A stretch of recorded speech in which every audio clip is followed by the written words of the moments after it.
Welcome to Life List, a birding podcast. Hello, welcome, everybody. This is George Armistead. I am here with Alvaro Jaramillo. We were without Molly Brown today, but she will be back soon, no doubt. This is Life List, a birding podcast. Alvaro, what is happening, man? Hello, welcome. I'm just trying to be a little George, I'm training so I can one day take the whole business over, Oh boy, yeah. So, while we're just back from Alaska, Al, and while I was up there, I had one friend of ours who greeted me with a hello, welcome. Yeah, that's when you know you've made it, You really made it. It was pretty good. I don't know he did it in the van, and you made it. Yeah, he did it in the van in front of the whole group, and everybody was like, they were like, we know what you're talking about. We know what you're talking about. It's not even an in-joke. But you probably don't do that any other place. Like somehow it just happened, and now every time you're in front of the microphone, you go, hello, welcome, automatically. It's like your tagline. It evolved. I'm going to mix it up. I'm going to try to keep people guessing. So I'll mix it up. But I felt like Buenas tardes. This is my first time back in season 5 here, right? So I had to mix it up a little. So, yeah. I like how we shorten our season, so it seems like we've been, around for like decades, but in fact, every time we make the seasons shorter, then we fit more seasons in. So this episode is season 5, right? Just this episode. I think so. Yeah. Next episode, season 6. This is very clever. I play with the numbers. But Alaska, oh boy. I mean, I haven't been back from Alaska, neither have you, for that many days to have, had a lot to report on, except I piled in 2 boat trips in my few days here. So I've been to the Farallones. So that's what I've been up to, is Farallones, essentially. Yeah. How did those trips go? It was really, really good, actually, because of the first trips, and the weather had been bad for weeks. Nobody had been out there. So we were flying blind on the Saturday trip. Often you have sort of a bit more information of what's been around. And it's very, very cold. Like the water temperature had been super cold, like in the Fahrenheit scale in the 40s. And that's really unusual, even for here, a cold water area. So it was like also this uncertainty, what's out there. And, the truth is that it was pretty good. Like we saw, of course, the standard, several 100,000 common murres, tufted puffins, actually real nice looks both days, rhinoceros auklets, very few Cassin's auklets, lots of gulls, lots of pinnipeds, stellar sea lions, and northern fur seals. But the real surprises came in two forms. Bird form was like the right up at the top of one of the cliffs we look at.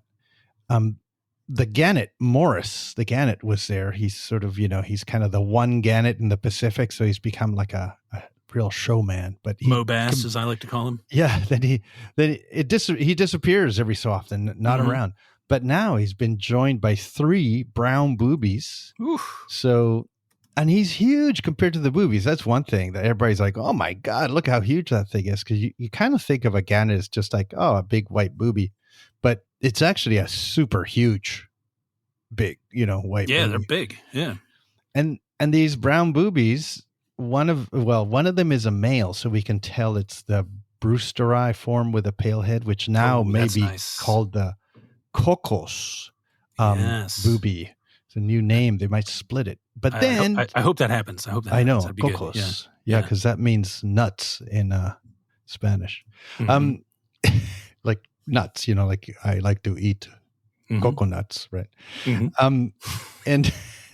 I know the Spanish speakers are like, what a stupid name. Why'd you call it nut? I'm thinking boobie? of Monty Python and the Holy Grail and the guys running along with the coconuts. Yeah. I know. Yeah. How much is an unladen Coco's boobie? Anyway, we go offshore and boom, well, it actually wasn't boom. It was actually even more interesting. Eli Gross, one of the spotters, he sort of points to this blow or something, and this, tail goes down, and I look at him, I was like, whale, but he goes, I think that was a blue whale. And it was pretty far away, like, really good whale skills here. And there happens to be another boat that's coming towards us because we had just seen something, forgot what, maybe a humpback whale or something. He's coming towards us. So we radio the boat and we say, to your 3 o'clock, just watch because there might be something good there. And they find the blue whale. They confirm it. So we go over there and we have like a fantastic blue whale show. You know, I did a little slow motion video of it, which has been, I can't believe it, but it has been looked at 35,000 times. Good Lord. Good Lord. Wow. Yeah, I've gone viral. Jeez. I mean, not me, the whale tail, but anyway. That's crazy, though. That's awesome. I know. It's like, unless it's lying to me, it's just trying to make me feel good. You know? I feel like the algorithms do that sometimes. Yeah, they're just trying to feel good. Probably not in this case. No. And then the second day we did was roughly similar, no blue whale, but we had, foraging humpback whales, with the heads coming out of the water, that lunge feeding. So it's to have the two first trips, which I would, flying blind, that was really good. So I think it's going to be a good Farallon season, and water's warming up, so that makes it a little bit more pleasant too. Remind me when the pups / sharks start to become a thing. Oh, sharks aren't till October, and the birding trips are done by then. Okay, September. That was October, kind of the way I thought it was, but yeah. And you seldom see them. Even people who are looking for sharks there, all day at the islands may not see an attack. Even though there's day. quite a lot of great whites there. Yes, yeah. I mean, I don't know what the numbers are, but it's still not huge. It's like, I think when there's a lot of sharks around, maybe there's 10 or something. Okay. I don't know. Yeah. So when is the Alvaro's adventure going to happen where you guys go down in the cage in the water with some chum around to get close to the great whites? That is illegal.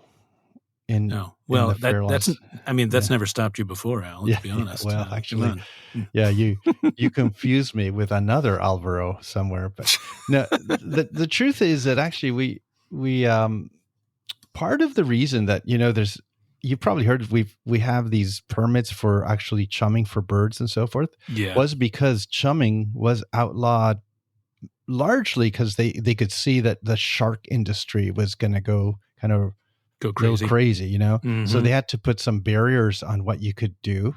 So I think you can go down in the cage, but you can't attract them in any way.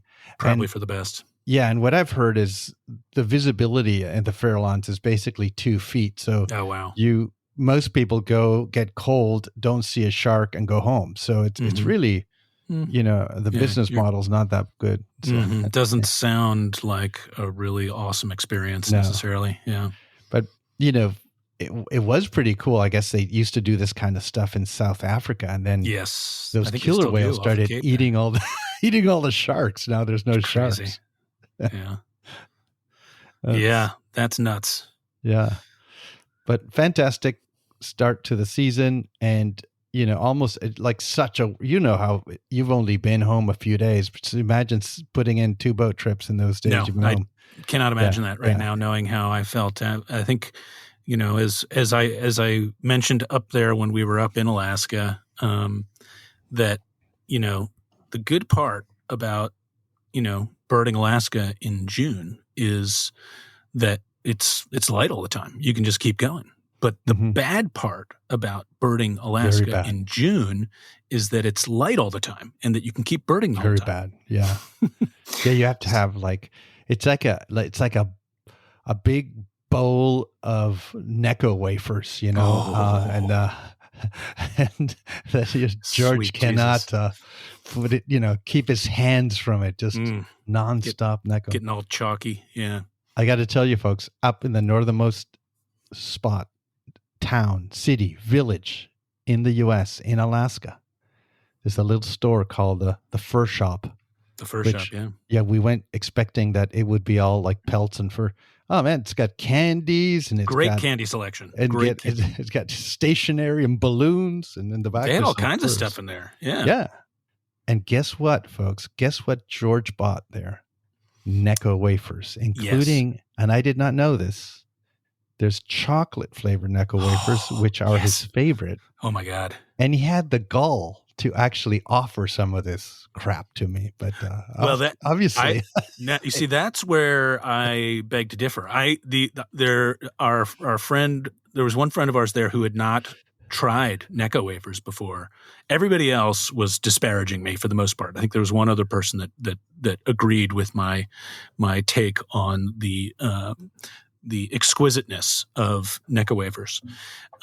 And so I let our friend Darlene try a chocolate Necco wafer, but it was one single one. That's all I was willing to part with. There are some things I do not very share. Expensive up there. Oh my goodness! It was like $3 a roll or something. I forget. It was like, usually get them for $1 around here, but they're not easy to find necessarily.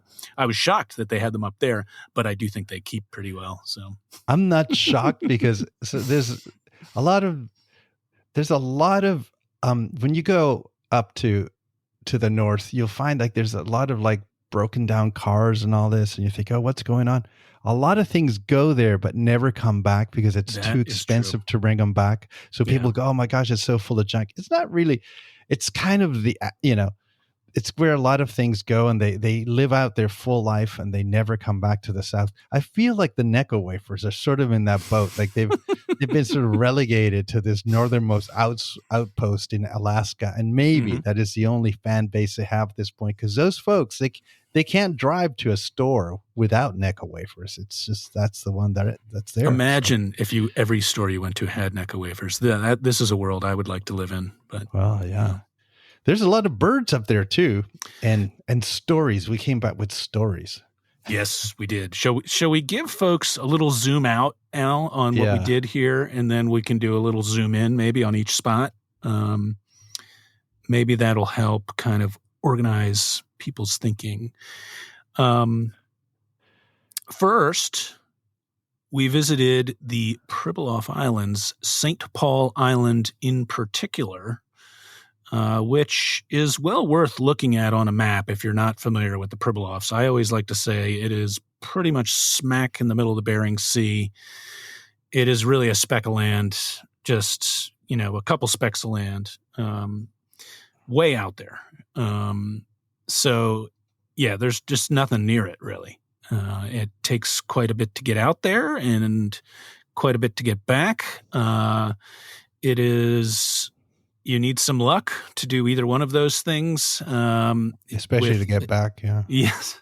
And we can discuss that. We ended up spending more time there than we had planned. But it's a volcanic island that is pretty low-lying for the most part. The west side of the island has some tall cliffs.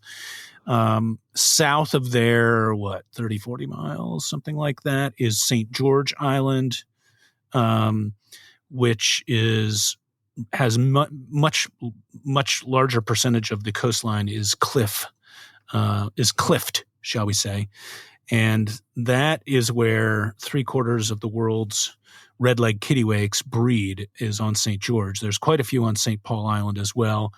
Both feature good numbers of nesting alcids, particularly the 3 auklets that everybody loves to try to see, the least crested and parakeet auklets, all very charismatic and well seen. Also 2 puffins, horned puffin being the special one, but also lots of tufted puffins. The 2 murres, common and thick-billed murres. It's really a great place for alcids. There's even other ones that pop in periodically. And for our British listeners, that's guillemot and Brunix guillemot, right? Yes, very true. Yes. Yeah. And so and the east and south side of St. Paul Island is dotted with a series of small ponds and lakes, which attract shorebirds. And then there's kind of there's rocky areas that can provide refuge for wayward songbirds. Those from eastern Russia being of particular interest to us birders. And there's quite a few North American vagrants show up there as well. So we went out with the plan of spending 3 nights out there and ended up, getting out on our 7th day? Oh. Yeah. didn't go quite according to plan. Combination of weather, really, and some airline issues conspired against us. Issues for the most part, right? Like the airport isn't really equipped to have it doesn't have all the equipment it should have for some of these planes to land in certain weather types, right? Yeah. Is it the ILS, Instrument Landing System? So they basically have to go in visual. Yes, which limits them if there's any fog. We split up as guides because, well, in St. Paul, there's a team of expert guides that drive people around. So it seemed like overkill to have me there. So I arrived later to Anchorage and then get this phone call at 8 a.m. Actually, when I was in Seward on my little 1 day free, where George is like, "We have a problem. We can't get off the island." And I was like, "Oh man," So I had to do all the rebooking of flights and all that from my side while I was in Anchorage. And then you had to do it. We had to do it a couple more times. Times. You were working some hotels. I was working some hotels. You were working the airlines, trying to keep birding at the same time. Now, the upside of this is that we got a very extended exploration of St. Paul, got to make many visits to the cliffs where all the seabirds were nesting. We did have a nice bunch of birds out there. We had a nice common pochard. Pochard? How do you say that, Al? Pochard? Pochard. Yeah, pochard. Yeah. I usually say pochard as well. We had tufted ducks out there. There were hundreds of harlequin ducks. It's the best place I've ever been for seeing harlequin ducks. But several days we saw, well into triple digits. That is cool. There's nesting long-tailed ducks all over the place. There's a few breeding species of shorebirds there. There's a lot of redneck phalaropes around. We had some nice shorebirds that are more commonly seen in, more commonly occur in Eurasia, like gray-tailed tattler, wood sandpiper. Wood sandpiper, that's probably the best place in North America to see wood sandpiper. I think they've even attempted breeding out there once or twice. We had a very brief sharp-tailed sandpiper. I think almost nobody saw that except for me and maybe one other person. But yeah, we had some nice groups of ancient murrelets. We had some Sabin's gulls, which was cool. What else? Our final night there. Yeah, I was going to, yes, our final night there, which we wouldn't have got this if we'd had to move sooner, was we had a nice eye-browed thrush.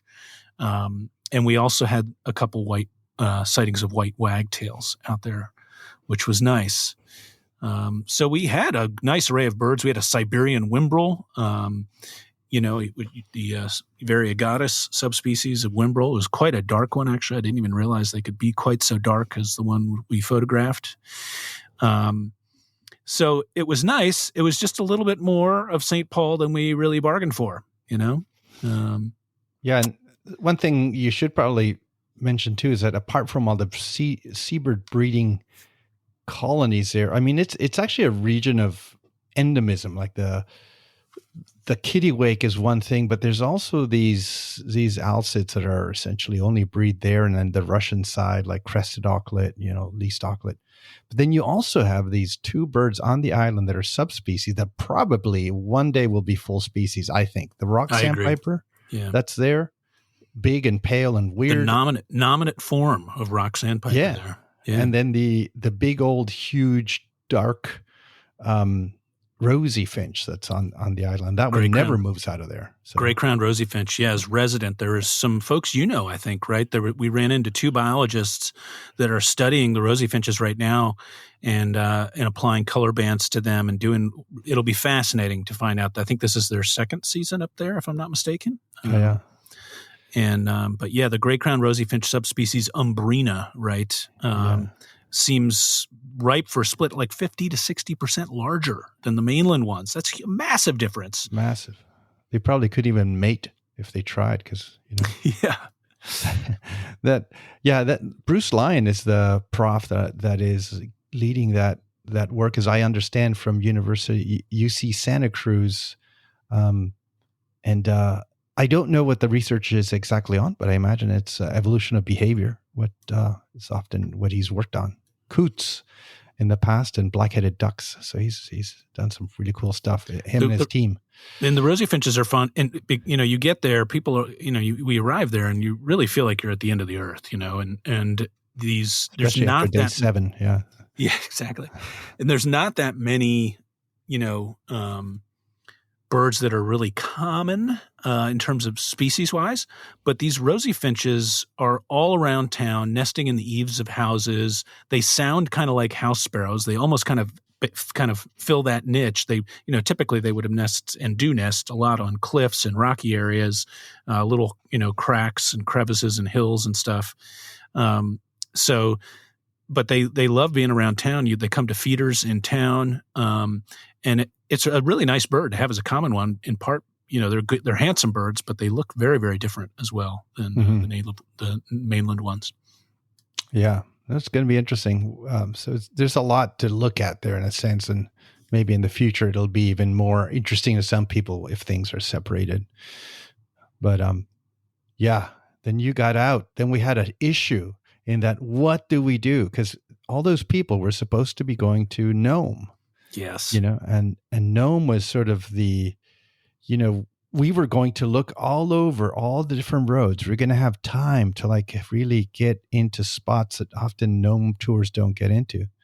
And we were down essentially, what do we do? Do we do Nome at all? And then it was like, we should just go to Nome for one day, because that's all we rolled had. the dice. Yep. Yeah. To go to one day, essentially a Nome big day. It really was. Try to see everything, and arriving at 5 p.m., which seems like, 5 to 5. But because you have so much daylight, we were able to bird till 10:30 that day or something like that. It was later. I think we didn't get to our rooms until like 11:30 or something like that. And we told folks it's the only way we can do this, see stuff.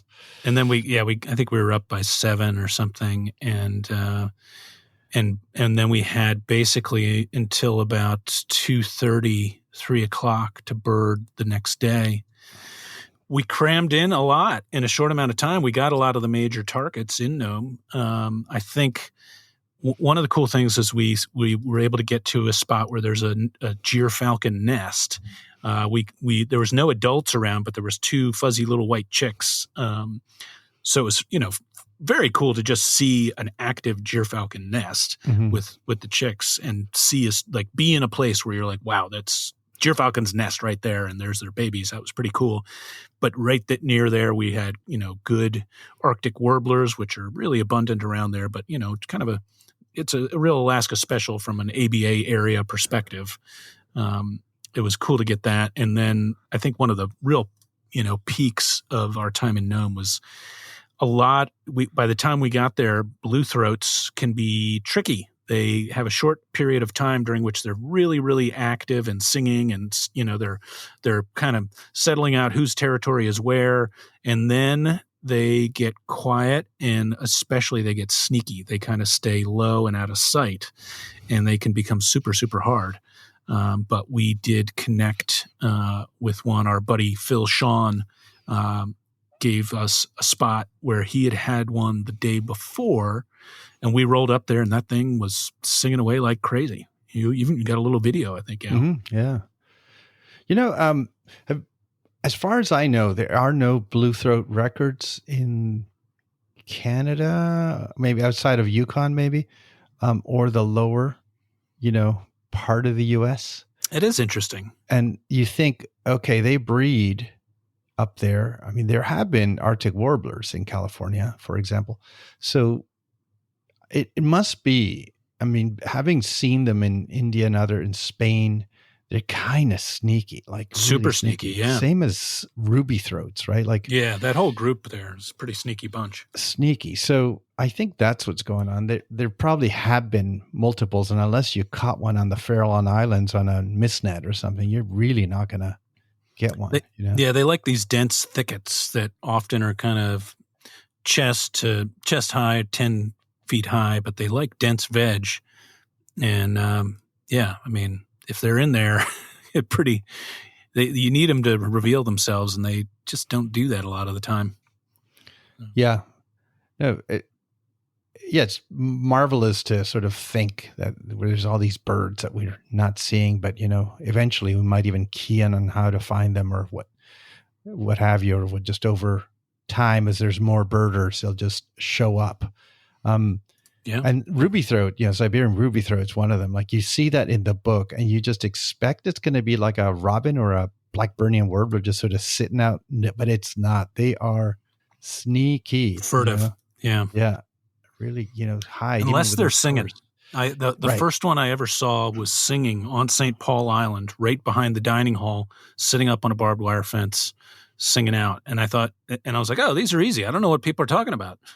Yeah. And then we saw one a week later. They're annual out on St. Paul, still rare, like hard to see. And it was furtive as hell. It was in and out of dune grass, rocky areas, and not everybody got to see that one. Yeah, it's a neat place to go for the vagrants and for the regular birds. The entire Alaska trip. And we should mention too that you're going to go back next year, and you've switched things out, right? You're going to do St. Paul at the end. Is that right? Yes. Yeah. Just to try to minimize the risks for getting stuck out there and having it affect the rest of the time. Of the tour. I think. Yeah. Did you tell me there are 3 groups right now stuck on St. Paul? That is my understanding. Yes, is that there are several of our friends. Mention names, but yeah, yeah. But we were there, folks. Those of you that are there now, we can sympathize with the challenges you are facing. The great thing, though, is the gourmet food on St. Paul, right? That multiple days of that. Yeah. So, yeah. I mean, you do the best you can in a remote spot. Isolated place, right? Yeah. It's not terrible. It's just not, it's not, there's no Michelin stars being, being handed out there. But no Michelin stars. Yeah, no, definitely not. But I mean, I don't even. Maybe some Yokohama stars, maybe like a little cheaper tire or something. I don't know. Who else hands out? Which other tire company hands out stars? Please, Yeah. Toyo. Yeah. No, it's a different kind of place. Each of these places we go, right? Like St. Paul is about 450 residents now. It was famous for the deadliest catch. They used to have a really kind of robust fishing industry there, but the snow crab, king crab, especially snow crab industry really has collapsed in the last 4 years or so. So there's just no crabs left for them. They're, starving because of rising water temperatures. So that it's a different story out there now. Also, though, Nome is only about 4,000 plus now, I think. And Barrow, where we finished up, is getting closer to 6,000. I want to say it's like middle 5,000s. So each of these spots, I think if you're a city person like myself, or you fly into Anchorage and you think, this is a modest sized city, and then you start flying to these other places, you come back and Anchorage starts to seem like Tokyo or something, Mm-hmm. Huge. Yeah. We had on one of my flights, I sat next to a guy who looked like a prospector. He had the classic. There's a lot of characters in Alaska. There really are. Yeah. That guy was particularly you remember we went into the airport and ended up kind of sitting next to that guy. And I was like thinking the whole time, I'm like, there's a story here. I don't know if I want to hear it, but this guy has a story, But there was the prospector guy, and then the guy with the funny wizard hat who That's sat the in guy front I'm of me. talking about. Yeah, the wizard hat guy. The wizard hat was sat in front of me, the prospector next to me. The prospector, right? My favorite story from the prospector guy, where he was asking me about, I was doing my photos, and he looked at the color, the chart with the little color curves, and he's like, now what is that there do? And I said, oh, you can see the different color balance. He was like, oh, all right. Lady comes over and says, oh, sir, do you want any more pretzels? And And he says, "Oh no, it's no need, no." She goes off, and he goes, "I wouldn't mind pretzels, but I left my teeth in the bag." So not a comment you hear very often, like, especially if you're doing the San Francisco to New York flight or whatever. Yeah. But in Alaska, you meet all these characters, and Well, then dude, what about the wizard guy? The prospector showing me pictures of polar bears and all this stuff, and telling like stories of being in the bush and all that. And then the guy in front then turns around, and he just starts off with, "Not everybody is skilled at the use of a sword, but I am." That's how he introduces himself, And then he goes to tell this story about being on a bicycle and essentially being attacked by a black bear, and he had to defend himself through his sword skills, which, because you ride around on a bike with a sword. We do that. We do that. And it's it was like Napoleon Dynamite kind of level. Like, I'm not sure I believe this guy. I think he's just trying to press. But in any case, that guy, he was something. But he was something. So like, picture like he, like after like a week in Alaska of birding around, everybody kind of starts, like in the airport, you're seeing people coming into the hotel. Everyone kind of starts to look like an old coal miner or something, you know? Like all your pants are all dusty, and you got, mosquitoes smeared on your face, and and after like 2 weeks in Alaska, you really start to, people look at you and like, wow, you've been here a while, Well, this guy looked like he hadn't been there for 2 weeks. He looked like he'd been there for, many, many years, and was really wearing Alaska all over him. Yeah. And lichen growing on him. Yeah. Yeah, exactly. Reindeer moss. He had like this kind of like, it was like kind of a cowboy hat that was almost the shape of like a top of a mushroom. Yeah. And it was in all black, right? Like kind of like almost like bell-bottom black jeans. Like, I don't know if they were Doc Marten boots, but they were like some. Oh no, nothing that fancy. I don't. Yeah, exactly. They were all beat up, and like he definitely looked like he was like somewhere between an old Western gunslinger and like a guy who was playing a lot of Dungeons and Dragons. Yeah. I couldn't. Yeah. So to hear that come out of his mouth was shocking. Exactly. Yeah. Flying in Alaska is almost like being in a Tarantino movie. You just never know which like weird badass character is going to come out and say a line that you will remember for the rest of your life. That's like, right. Oh boy. That was wild. It was wild. Now, one of the other crazy things, Al, was how many other guides were on that flight, on that same flight with the prospector and the wizard guy. I think I counted at least 10 other guides. Right. There's a lot of birders in Alaska. Multiple tour companies, right? Small to large. Yep. Yeah. Yep. I think the season there being, essentially the month of June. And how many people want to go to Alaska, and how many people realize that there's issues of like identification and knowing where to go and stuff, that they go on tours rather than do it on their own. There's just a lot of people birding in Alaska. I mean, that hotel, every hotel we went to, actually every hotel that we went to had birders. And at times there were so many birders that you almost couldn't, you couldn't get a reservation for dinner. I mean, we had to go to Plan B at the other hotel, just because everybody else had arrived earlier. It's like, there was times when like you'd get up from the dinner table to like just go use the restroom real quick, and all of a sudden you'd realize that you'd been gone like a half hour, because you just keep running into people you haven't seen for years. Right. And before you know it, you're talking to this person for 3 minutes, talking to that person for 7 minutes. And all of a sudden you're like, oh my God, my food's probably back there getting cold. It was more people than the ABA conventions, It was.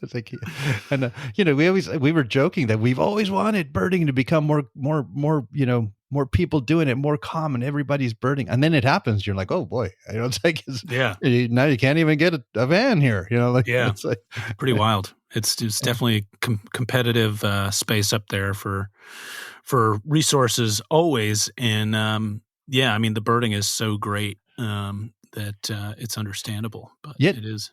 the one thing that is pretty cool is that every one of the guides we encountered, at least all the North American guides that sort of, are in our culture of guides, and everybody shares information. And there's groups, that pop up, WhatsApp and whatever, where information is shared instantly with everybody. That's in a, that needs to have the information so that everybody can see all the birds. People and I think commented that's that. really Yeah. amazing. I think so too. It's part of what makes it so fun, because the days are long up there, right? Like, Yeah. They're long days for the guides. They're long days for everybody that's birding up there. You're usually putting in like a 15-hour day minimum. And so the sharing that goes on between everybody just makes it feels like everybody's working together to find as Right. much stuff and to make sure that everybody that goes up gets to see as much as they can. It's the camaraderie is really great, really great. Yeah. It's definitely cool. And we did our big day in Nome, and then came back to Anchorage, and then the next day we went to Barrow, which is also, it's not officially Barrow anymore, right? It's Utqiagvik, but you got to go you got to do the back of the throat thing that we can't do. Our buddy Bart recorded one of the locals. We asked them to try to help us pronounce it. It's difficult to pronounce if you didn't grow up making all of those sounds. So maybe we can insert that at some point in here along the way. I think it's interesting that I asked some locals, especially, Inupiat people that, have been there forever, who this is their language. I said, what do you call this town? And they go, we call it Barrow. Yeah. It's sort of interesting. Yep. It's like, because we always knew it as Barrow. It says Barrow on my, birth certificate. We're kind of comfortable with Barrow. And they kind of explained to me that they've always had both names, and they've used the name in their, when they're speaking their, their language, they don't call it Barrow, but they're speaking English, they call it Barrow. And to them, it didn't seem like it was a big deal. Right. And what was interesting is they said, yeah, but people from away seem to make it into a big deal. Well, for them, it was more sort of a code switch. Like, am I speaking English or am I speaking my traditional language? Right. And both were sort of equivalent. I thought that was a really interesting thing to learn. Found that interesting as well. Yeah. Because even, in the process of making reservations and talking to the different hotels and the different people, we would raise that. We're like, you call it, Utqiagvik or Barrow? And almost everybody was like, well, we say both, or they'll say we call it Barrow still. So it just kind of depends who you talk to. But I found overall it was interesting to find that, as you say, they basically were using both names for all of eternity. So it is interesting too that place, I don't think a lot of people realize that Barrow has been inhabited for a really long time. Like, I want to say it's like 500, 500 AD or BC. I can't remember which. It was right around then, but it's, we're talking a couple thousand years at least. That people have lived there. One of the interesting things to me about the movement of, First Nations, indigenous peoples into the Americas is that it happened in multiple waves, but the Inupiat, sort of northern people, they've always had the ice to travel, and they didn't really need the land bridge. You know what I mean? Like the ice kind of, so people from Barrow could probably speak to somebody in Siberia and also to somebody in Greenland, and somewhat kind of understand each other in the same way that Polynesians can, because they were much more mobile. And I think that's pretty cool, that people have been up there in the north for so long and stayed there, right? Like, it's a different group of folks than the ones that sort of traveled south all the way to South America. Yeah. Each place we went had a different native group, right? On St. Paul, it's the Aleuts.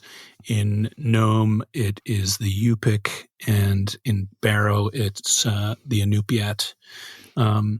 So we did get, it was fun and interesting to get to interact with some of the locals. We met on St. Paul. You didn't get to meet him, Alvaro, but a really colorful character, and apparently the last kind of real fluent speaker of the Aleut language, a guy named Greg Freitas.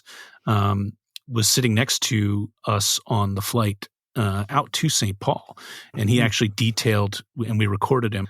He listed a number of the bird names in Aleut, which was really interesting to hear and a treat, So yeah, and he was also interesting in that he daily fed. Arctic foxes are abundant on St. Paul, particularly around town. They put in a huge breakwater, I think in the 80s or so, for the fishing industry there and the crabbing industry, and foxes really moved into town at that point, and so they border on a pest actually. Like if you leave your car window open or your house window open, foxes get in there and love to make a mess. They love to take a pee or leave some nuggets of poop behind for people to consider. But Greg had found these couple foxes by the Salt Lagoon, which is one of the best areas for shorebirds. So we would see him almost every day feeding some foxes hot dogs. He would feed them hot dogs every day. A lot of nitrates going right into those foxes. My gosh. Yeah. And I love hot dogs. They say every hot dog that you eat takes 7 minutes off your life. To me, that's 100% worth it. If it's a good hot dog, I think it's a good trade-off, but I don't know. Every day those foxes, are eating uncooked Maybe Franks. He's trying to kill them. Yeah. You start to wonder. Yeah. Yeah. Yeah, the hot dog industry is going to be mad now. That's true. They're going to come right after us. Yeah. Yeah. I mean, Utqiagvik was really good for us, though. Yeah. Barrow has treated us great, though, you know? And no issues with getting in and out. Everything ran like clockwork. And the hotel there is a different, newer one from same name, Top of the World, as the one in the past, but it's a new building and so forth, and it's really kind of nice. It is. Yeah. Other than the fact that the vacuum cleaner only works in certain parts of the carpet. Yeah, Alvaro and I marveled daily at a small pile of, I'm not even sure what it was, just general detritus, I guess, that clearly a vacuum had not dealt with. And on our first day there, we thought, well, surely somebody will deal with this. And I actually took a photo of it as we were checking out and sent it to Al and said, still here. Hasn't gone anywhere. Yeah. Yeah. Then I thought maybe it was actually, passive something aggressive special, and we didn't know. We just thought it was detritus. But the birds, you go to the far north, to try to see polar bear, snowy owl. And then, the real northern things, so the house sparrow of this town is snow bunting. And then the eiders, especially the rare eiders, stellars and spectacle eiders, those are two key species, Pomeranian Jägers, and then the really high northern breeding shorebirds, red phalarope, pectoral sandpiper, long-billed dowitcher, and also, Western semi-palmated. So those are the way you go see. But up until recently, it wasn't really a vagrant hotspot, and it has become a vagrant hotspot. Really good. Yeah. Really this good. year was kind of off the charts. We got there at the right time. I mean, it was good all spring, it seemed like. Before we got there was good stuff. And while we were there, it just was so good. It was very good. Right it away. Started with curlew sandpiper, right? Beautiful breeding plumage, curlew sandpiper. Yeah. Gorgeous. I think we both cried when we saw that. I think there were some tears. There was some embraces and some tears. Yeah. Then another beautiful one was redneck stint in full breeding plumage. Beautiful one. Yeah. And then a tricky one to identify, but actually when you saw the real thing, it was like, actually that's pretty distinctive. It was a common ringed plover, which was a new ABA bird for both you and I. Wow. Yeah. Before you know it, we'll be top of the world there. Yeah, it'll be 900 before you can count. Yeah. Yeah, especially with the splits happening. Mm-hmm. Then what else? One of my favorites was the common snipe, the Eurasian version of our snipe, which we were able to listen to and photograph winnowing and kind of see all of the features, and they're super subtle. So to be able to photograph all that, I really felt, in a sense, sort of going back to our friend Tom, that would have been the bird he would have said that was cool, Yeah. because just to see all the details and all that and the flight shots. Yeah. Tricky ID. Displaying makes it a lot easier because you can see the underwing pattern and the shape of the outer tail feathers. And it's kind of the generally paler, different appearance above. But in isolation, it could be pretty tough, really tough, actually. Yeah, and it landed right in front of us, and we couldn't see it. That was amazing crazy. to me. That was one of the most amazing things of that whole trip, is that we watched that bird display, go up and up and up, and then, rocket down to the ground, land like 30 feet in front of some of us, and nearly no grass. Yeah, there was no vegetation there. And I was like, where did it go? I couldn't see it at all. And we're so close that I wanted to get closer to be like, where is it? But as far as I could tell, we could see all the ground right there. Yeah. And it just vanished right in front of us. Yeah. Until finally it got up again. I was like, how did that even happen? I don't understand. Yeah. No wonder. Snipe hunting is difficult. No wonder. Exactly. And then the Timink stint, that was also, that was kind of the cherry on top. Yeah, because that's a pretty rare bird in North America. I mean, I'd never seen that in North America before. Another new one, I think. I'd seen one very briefly, poorly once, about 20 years ago at St. Paul Island, but this one put on a show. Yeah, no, it really did. And to see displaying Dunlin in full color, and the most common gull is glaucous gull. It's the normal Jaegers, Pomeranian Jaeger, and they kind of patrol by almost like bands of marauders. Yeah, bands of marauders. Like little motorcycle gangs of them kind of, just rolling through, It's pretty neat. I mean, any birder who's grown up watching all of these birds as migrants, one day, if you can afford it, you don't have to go on a tour. You can just actually fly up to Utqiagvik and Barrow. It's actually cheaper to do it on a tour, but you could, and then just go and check things out yourself. It's pretty neat. Pretty amazing. The one that always sticks with me from Utqiagvik is pectoral sandpiper. A pretty common migrant through the Mid-Atlantic, where I've really grown up and spent most of my life birding. And you go up there and it just becomes a different animal. All of a sudden they're puffing their chest out. You see why they're kind of called pectoral sandpipers, and they make this display, this kind of booming sound as they're flying over the tundra, chasing each other around. Just pretty crazy. It goes from kind of a brown, medium-sized shorebird to this incredibly colorful character of a bird, like a cartoon character almost. Yeah, it's almost like those videos you see, or if you've seen them live, the birds of paradise that sort of become non-bird-like in their shapes. The pectoral, when it's flying by with this whole thing, it looks like it's got gallons of water, hiding underneath like a bra or something. Yeah, exactly. I mean, it's sort of weird.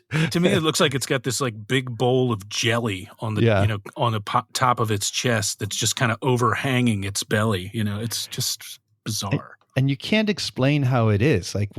What is in there? Because I don't understand it. Yeah, because the feathers aren't just fluffy, where they seem to have a watery jelly-like volume underneath. Something expands in there that we don't know about. And when they do the display, if you get the angle right, which is not always easy to do, and I think we saw it, maybe a few of us saw it a few times, where they're given that call where they do the whoop whoop whoop whoop whoop whoop whoop, and they're flying directly at you. You can see that jelly sort of chest swinging back and forth as they fly really, really low over the tundra. And I have seen it where somebody who knows that bird pretty well, from the lower 48, they all of a sudden they're seeing this for the first time. They're going, "Oh my God, what the heck is this?" They're trying to figure it out. And I'm like, "It's a pectoral sandpiper." And they're like, No, this is not a pectoral sandpiper. I know pectoral. And I'm like, "No, that actually is." You don't know, you don't know pectoral sandpiper until you've seen this. Yeah. It's a different beautiful displays. There's also American golden plovers in the area and various other cool things. Long-billed dowitchers displaying is fun. seeing those Baird sandpipers displaying was, I think, something new for me, actually.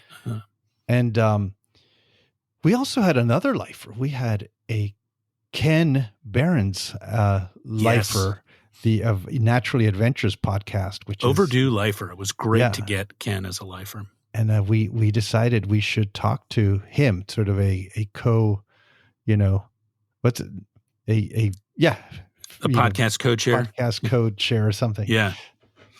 We went on before with them and with Charlie, but I think we'll have Ken on here, and that'll be fun to chat with him some more. Yeah, had missed meeting him over the years, and it was really fun to bump into him up there at Nome in the Polar Cafe for the first time, and then we saw each other quite a bit after that too. Yeah, and his thought of like a person he's been all over the tropics and a lot of places in the world, but he thought Alaska was essentially really, really, in a sense, exotic. To see some of these things, exactly what we're talking about in their breeding. Just doing their thing. It's kind of like a different world. You don't really, it's not about the vagrants, folks. It's about going to see those things that are supposed to be up there doing, their displays, which you may have never seen in your life. Yeah. And bears. Yeah. Right. Yeah. We sure got lucky with the bears this year. I mean, I think you and I both have been pretty lucky over the years. Actually connecting with a bear sighting up there. Mm-hmm. It's something you would never say is guaranteed, because we ran into groups that either, that just barely saw bears. Barely. Like really just maybe only some of them saw it briefly out distant on the ice before it disappeared behind a pressure ridge of ice. It's not something you can count on necessarily, but a good number of people that do go do see them. But we just had a lot of luck. And yeah, we went out with our buddy Clifford, right, up to the Point Barrow, which is it's the northernmost point in the United States, 71 degrees north, as Clifford's company is called. We went out with them and had a tremendous experience with the bears. Really, really wild. Yeah, we thought we had to split up into two groups because the vehicle that can get into in the sandy Point Barrow kind of roads, you can't just take any old vehicle. So you have to go in a big old, it's a really soft black gravel out there. So we had to split into two, and I went to the first group, and we rolled up onto the point, and boom, there's two bears essentially right there, and kind of moving away. We get out of the vehicle because at that point, you see them, that you see them moving away, and they're actually a moderate distance, so you can actually get out and photograph them. There's no fear, but you're always sort of watching. And then as we're enjoying them going away, one of them's got a bloody face from eating, whale carcass or seal or something. Might maybe a seal because it was fresh. That one was real fresh. Red. Yeah. And then I'm scanning around, and there's another two further away, 4. Then I looked to the right, 5, and I thought, I really felt bad for you guys because it's group number 2. Like at that point, because, when in birds and nature, you feel like, oh, great, they're here. The next group will see them. It doesn't work that way. Often does not work that way. Right. I feel like we were setting you up for failure. That's but what I thought. No. It did not work out. How many did you see? Yeah, well, while you guys were doing that, we actually were doing that same day. We were doing a watch and managed to see briefly one bear. And then our buddy Sam Wilson with Field Guides, they located another bear just down the road from where we were. And so that's where we bumped into you guys, remember? And we got to see one. It was asleep on its belly, which I didn't really know that they did. It was pretty funny to see that thing. It was right kind of near a seal carcass, and the thing had clearly just gorged itself and was passed out. The next morning, though, we went out, and upon arrival, at the point, 7 bears ran off the whale carcasses that are out there, and just in a line. And some of them got it's amazing how fast they cover ground there. You think, God, that's, it's water and ice and bumpy terrain, and man, they just motor along. So a couple of them got pretty far pretty quick. A couple others took reasonably sharp angles out such that we actually were able to get long extended views of them on the ice.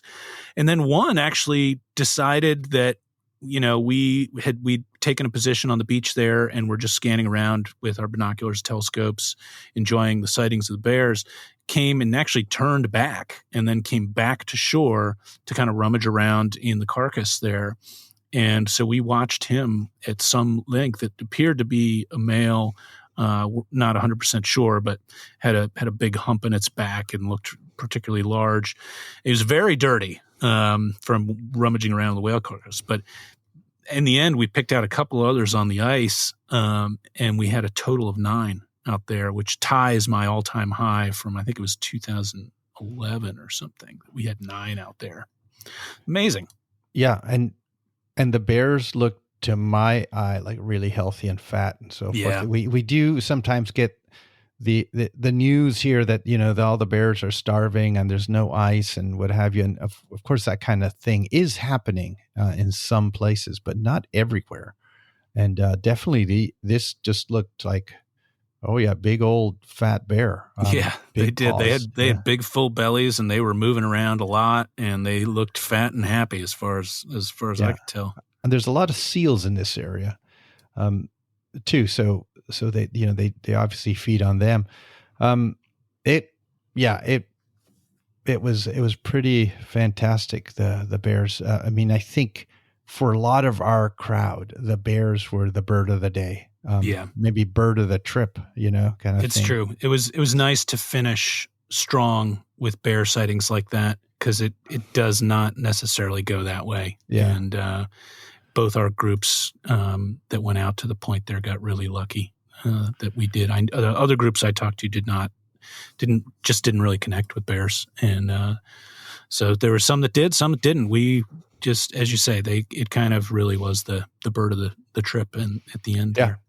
Yeah, and hopefully you'll have equal or better luck next year when you head back. So yes, it's gonna be, looking forward to it. It's going to be cool to hear those stories and whatever interesting characters you meet along the way there too. One thing we learned, Claire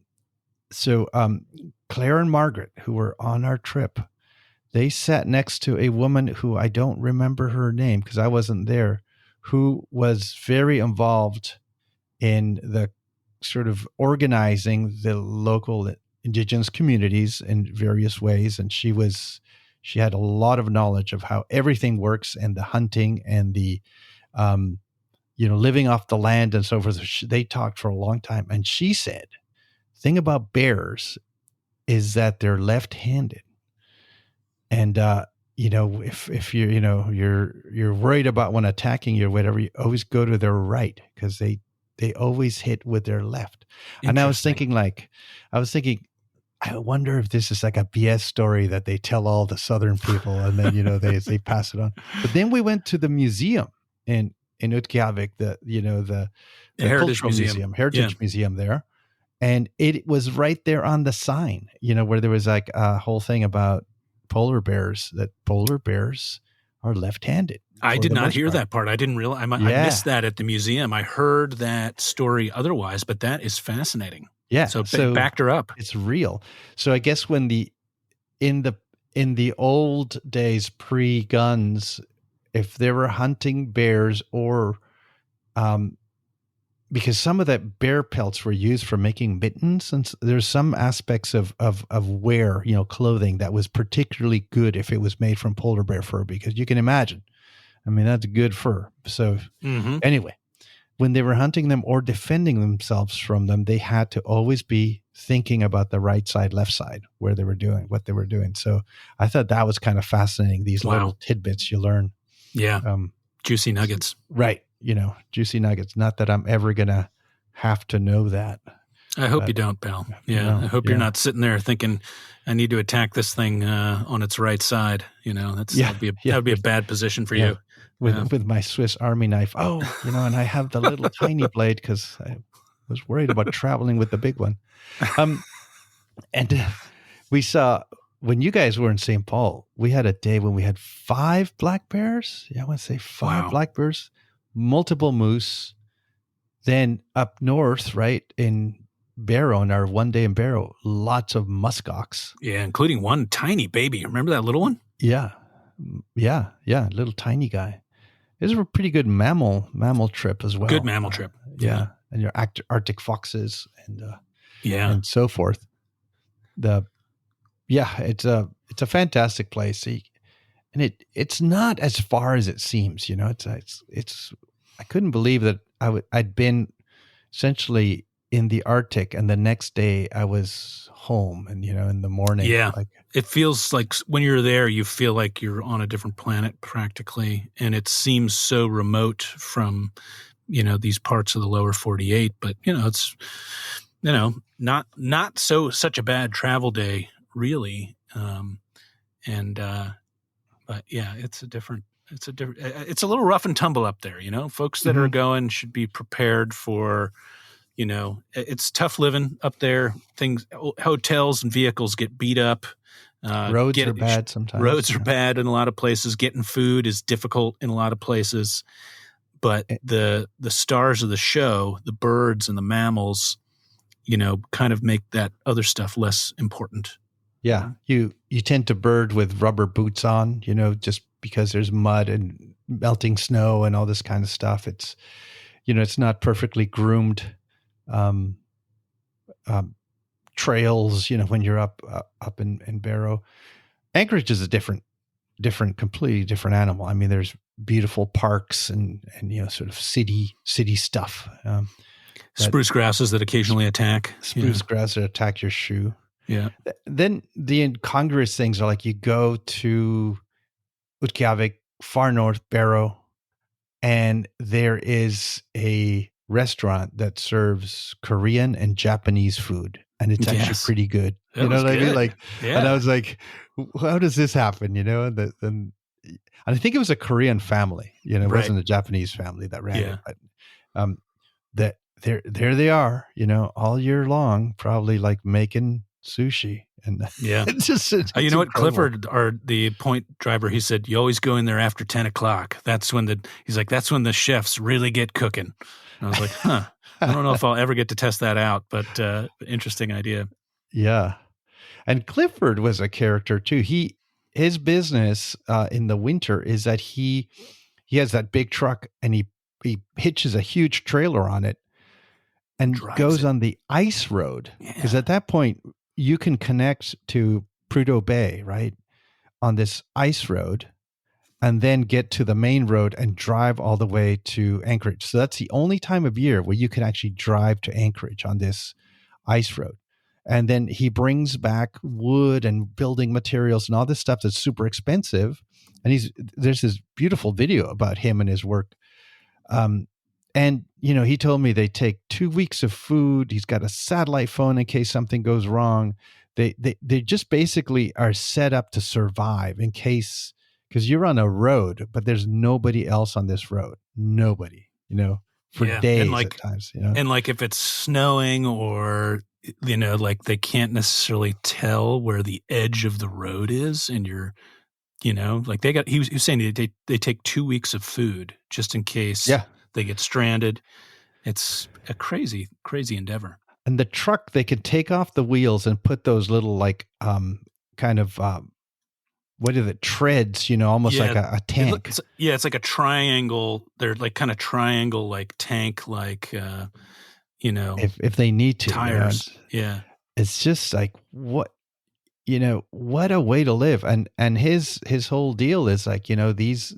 If you're a young family, for example, want to build a house, and the house costs so much because it's all these materials, he can go and get these materials from Anchorage, drive them up for a fee, and that house suddenly becomes affordable to a young family. It's like, it's not only a business, it's actually like a way to improve his community. It's just a fantastic story. And the guy's just a cool cat. I really liked him. I think he's quiet when he starts, but then all these stories started. Yeah. happening. He was a fascinating guy. Yeah, really. And young, right? I mean, it's probably in his 30s. I don't know. Yeah. Yeah. Yeah, the YouTube, if you're interested, is called Trail to Barrow. It says BW presents Trail to Barrow. It's hard to get to Barrow. We're at the top of the world, northernmost point in the United States. Worth a watch. I think it's like a 10, 15-minute video. Yeah. Yeah. Well, Al, we should get to getting here pretty soon. What do you got coming up, man? I'm going to the Galapagos it starts on Saturday. So I'm out of here pretty soon. But, next fall we have spaces on Bhutan in November and Cuba in December with Molly, and also Spain next spring is happening. So that's, spring in Spain, lots of stuff. Look at our tours, alvarosadventures.com, and also Pelagics and Farallon Islands, as that I talked about earlier. Nice. Lots going on. Yeah, lots. Yeah, we got some pelagic trips coming up this summer, the first of which, I think the first of which is off out of Delaware in mid-August. I believe it's the 10th and 11th of August, overnighter, looking for whiteface storm petrel and hoping for some other beasts as well. My next trip is with my good buddy Carl Bendorf at Colorado Birding Adventures. We are doing a code share as well, doing just a short 5-night trip to Colorado in the Denver area, exploring Rocky Mountain National Park, Pawnee grasslands, and then we have a big loop south. We call it's sort of it's a long day. I think we cover close to 400 miles that day, but it is an exceptionally beautiful drive, and you have chances at things like scaled quail and pinyon jay and Lewis's woodpecker and a handful of other really nice birds. So I'm looking forward to that. And right after that, I'm sticking around to participate and help out the American Birding Association Community Weekend in Boulder, Colorado, 13th and 14th of July. This may come out perhaps just before that. But if you can't make that one, the ABA has a series of these community weekends. They're worth checking out. Just Google ABA Community Weekends, American Birding Association Community Weekends. They got one in Minneapolis. They just did also one coming up in August in Boston. There's a Seattle one in 31 August, 1 September, and a Sacramento one in 26, 27 October. Encourage folks to think about coming out for those. And I also would be remiss if I didn't remind folks that if you are interested in searching for tiger and seeing the Taj Mahal and Central Plains birding of India, I hope you'll consider joining me on a trip I am doing that begins the very last day of January coming up, January and early February. We'll be going back to India. I'm very excited to do that. I hope you'll join me. Think about that one. Also, I got a Costa Rica trip just after that in March that still has space. And that is a nice roundup of some of Costa Rica's best spots, about a 10-day trip. So, yeah, I hope folks will check those out and check out hillstarnature.com. Al, thanks, amigo. Yep. We'll talk with everybody more soon. Yep. Yeah, we will. Maybe I'll even talk from Galapagos. We'll see. They have an internet now on the boat, so we'll see if that works. Oh, wow. That would be quite fascinating. Yes. Yeah. Cool beans. Thanks, everybody, for listening. Al, you have a good one. All right. Bye-bye. Cheers.